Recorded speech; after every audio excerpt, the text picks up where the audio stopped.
So would you mind talking to us a little bit about the documentary you were part of with MSNBC on reparations?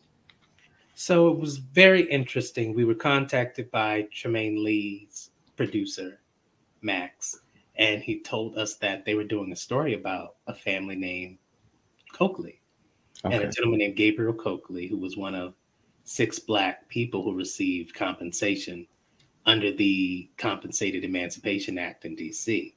Okay. because slavery ended in D.C. in 1862 with an act that compensated slaveholders for the enslaved people who were released. Okay. They got at minimum $300. They actually brought down a slave auctioneer from Maryland to value everyone who was getting their freedom. And then they would give money to the slaveholder. All right. Some Black people actually owned their families. Actually, all of the ones who got money were ones who owned their families to keep them together. Yes.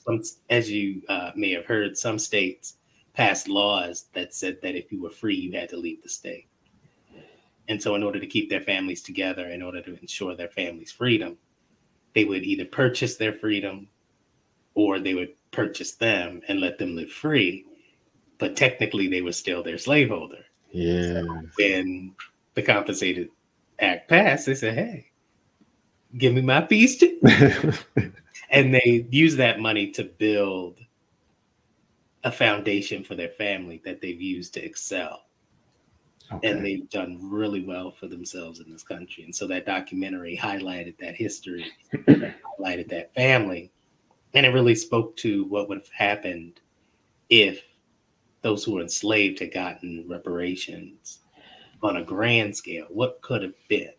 Yeah. And so they did, and they've done a really good job with telling that story and kind of fleshing that out. So it was really great to be a part of that experience. Okay, nice.